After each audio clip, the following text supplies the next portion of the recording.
عن الأمازيغية، وسنكون بهذا وصلنا إلى تقريبا جميع اللغات، بما اللغات متداولة، بما تكلمنا بالفرنسية وتكلمنا بالعربية وعن العربية وعن الفارسية والإنجليزية، وسننتقل حاليا إلى الأمازيغية. أعطي الكلمة للدكتورة سميرة مكرم من فاس. تفضلي. Bonjour. Bonjour tout le monde. Donc, comme tu viens de le dire, c'est bien la seule communication qui ne porte pas sur l'arabe. Là, c'est dans le cadre de la diversité linguistique, je ferai une présentation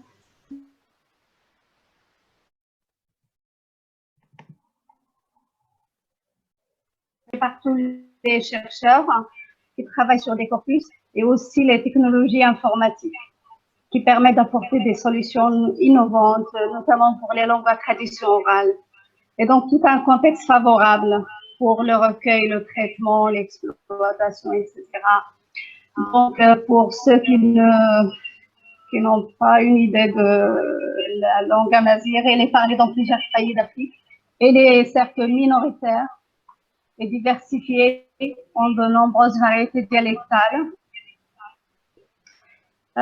J'ai choisi les domaines traditionnels parce que la langue, elle est vivante et authentique dans les domaines traditionnels.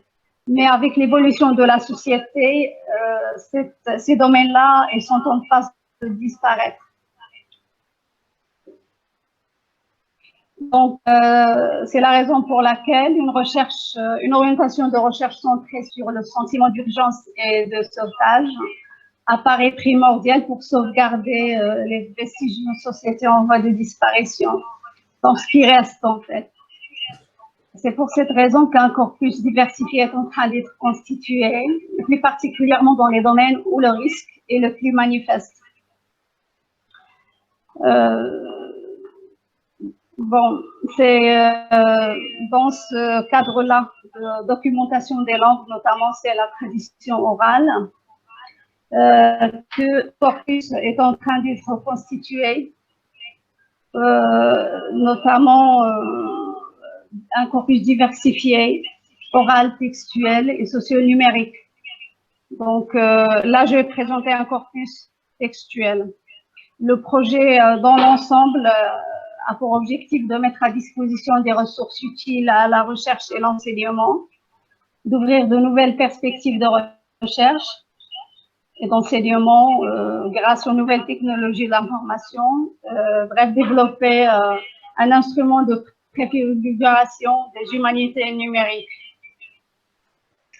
Ce corpus-là est un corpus pilote présenté réellement à ces corpus-là qui sont en train d'être recomposés, reconstitués. D'autres enquêtes de terrain sont en train d'être effectuées. Donc, c'est un corpus qui constitue un témoignage authentique du mode de vie des Amazirs pendant la période coloniale au Maroc, 1912-1956. Leur langue, leur savoir et savoir-faire, etc. Dans sa version d'origine, elle est composée de textes manuscrits ou tapuscrits. Donc, nous avons entamé la numérisation des données. Et il ne s'agit pas d'un simple transfert de support. Il s'agit véritablement de reconstruire le corpus en adoptant une pratique réfléchie à toutes les étapes de la constitution, que ce soit les conventions de transcription, les métadonnées, choix de format, encodage, etc. Les données retravaillées, retraitées sont systématiquement converties dans l'un des formats standards, notamment en fichier texte pour ces textes-là sur lesquels on travaille. Et tout cela pour rendre le corpus à terme partageable par la communauté scientifique. Ce corpus, il servira à divers types d'analyses. Notamment ici, je présente à titre d'illustration la construction de terminologie dans les domaines traditionnels. Donc, ce corpus-là, lors de sa préparation, avait attiré notre attention sur sur l'authenticité des termes employés, des termes qui permettent de renommer, de dénommer des connaissances pratiques et objets qui relèvent des domaines traditionnels et qui sont vraiment en voie de disparition. C'est la raison pour laquelle ici je présente comme à titre d'illustration la construction de terminologie. Donc, en ce qui concerne les étapes du projet terminologique de ce projet, la première étape consiste à définir un domaine, ensuite préparer le corpus, choisir un outil d'analyse pour une certaine automatisation des données et après l'analyse des données. Le corpus test porte sur l'ouvrage ou l'étude de Laoust, Émile Laoust, Mots et choses berbères. Elle contient une très grande quantité de textes dans les domaines traditionnels de l'époque. Donc, d'une manière générale, on travaille sur l'agriculture traditionnelle, sur l'art culinaire, sur le tissage, etc. Donc, l'illustration ici, c'est de l'agriculture traditionnelle. En fait, pour faire vite, l'outil choisi pour l'analyse du corpus ou le traitement du corpus, c'est le logiciel TXM, qui est un logiciel de textométrie. Étant une langue peu dotée informatiquement, j'ai été tentée de tester plusieurs outils développés pour l'analyse d'autres langues, notamment à grande diffusion. C'est la raison pour laquelle j'ai testé ce logiciel. Donc, elle contient deux types de fonctionnalités. Je vais présenter après les fonctionnalités qui sont adaptées pour la langue amazigh. Et comme je disais, il est conçu pour le français, l'anglais, etc. C'est la raison pour laquelle j'ai rencontré un certain nombre de problèmes, notamment par rapport aux marques de flexion et de variation linguistique, puisque le logiciel ne contient pas de lemmatiseur ou d'étiqueteur pour cette langue. Les mots de flexion différentes sont considérés comme des entrées différentes. Donc, pour ces cas, j'ai fait un traitement manuel. Mais pour le reste, j'ai pu profiter des autres fonctionnalités, comme on va le voir plus. Donc, ici, l'identification des constituants d'une langue, elle constitue la première étape pour comprendre son fonctionnement. Ce logiciel permet d'identifier toutes les unités qui composent les textes. Donc, une fois les textes préparés, bien sûr, transcrits dans le cadre de standards respectés, etc., pour permettre l'automatisation de la langue. Les textes sont importés et on a des informations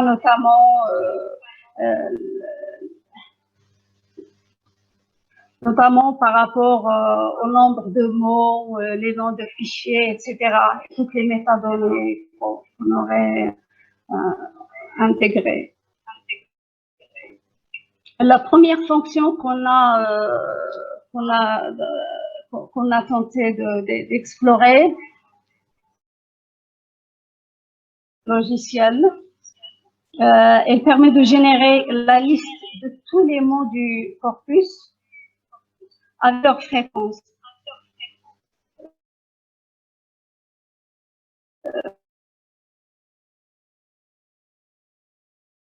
Donc, tous les mots et leur fréquence. Ce qui permet d'avoir une vocabulaire du texte. La fréquence, en fait, la fréquence des termes est un indicateur précieux dans un travail terminologique.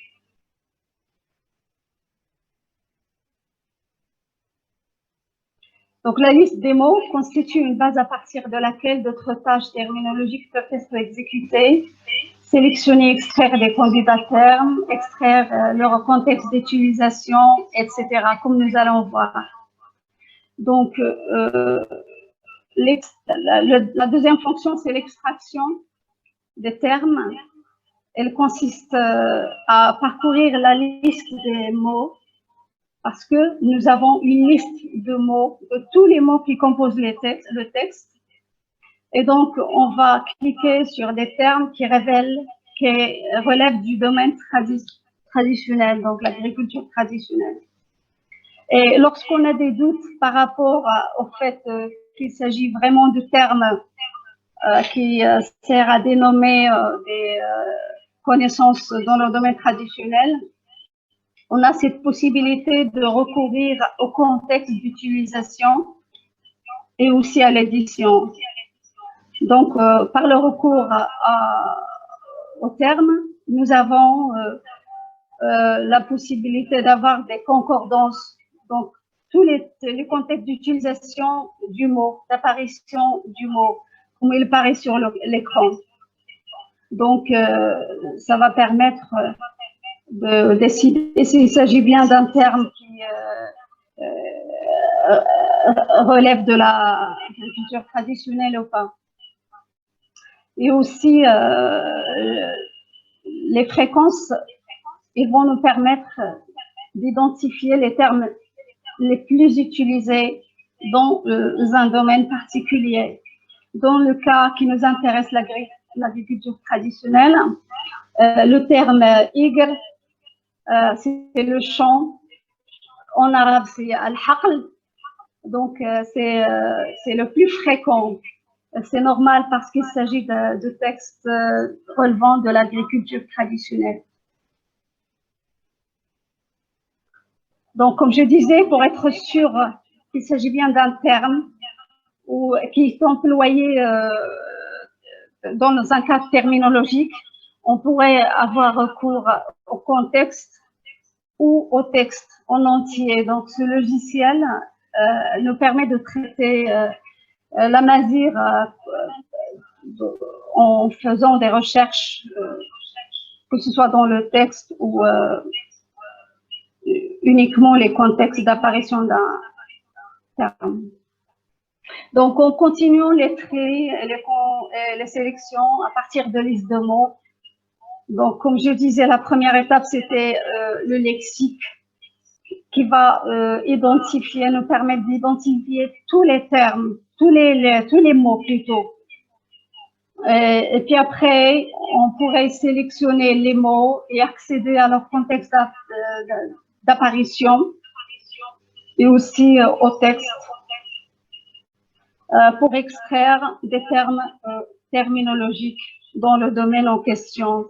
Pour l'amazigh, les premiers résultats, nous avons pu en extraire environ 300 termes.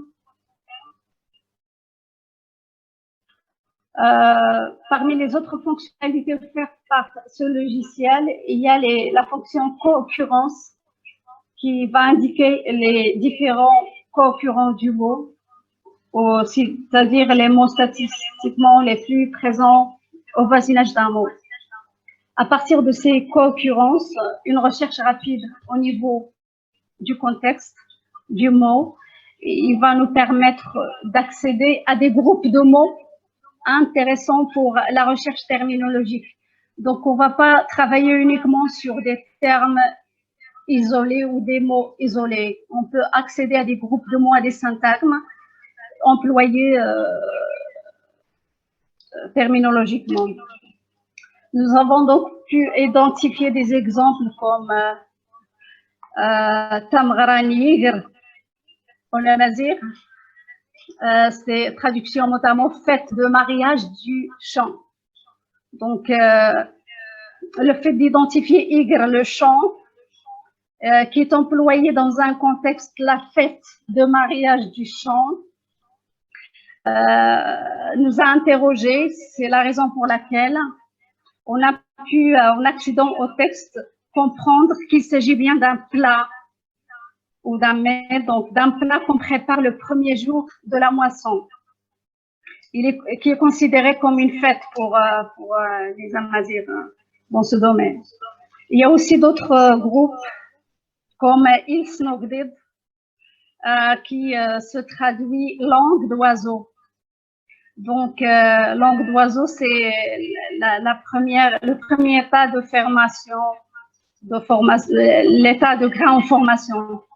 C'est le premier état du grain en formation.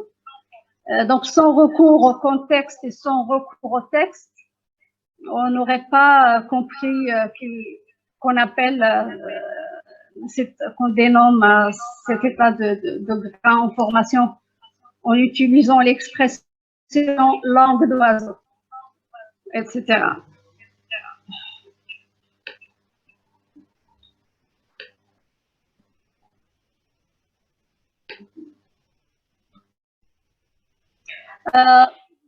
Vers la fin, tous les résultats, que ce soit les termes extraits, donc la liste des termes, les concordances de chaque terme, les co-occurrences, ils peuvent être exportés. Donc, on les a exportés pour construire un glossaire d'agriculture traditionnelle et pour élaborer des fiches terminologiques et pour, si on veut, utiliser d'autres outils d'analyse. Donc, le glossaire, il est en train d'être enrichi par au fur et à mesure qu'on rajoute d'autres corpus. Donc, voilà là, en grosso modo, donc on va travailler sur des textes transcrits au manuscrit qu'on va mettre au standard à travers une numérisation, retranscription, en respectant des règles permettant l'automatisation du corpus ou des données, et utiliser tous les logiciels qu'on veut.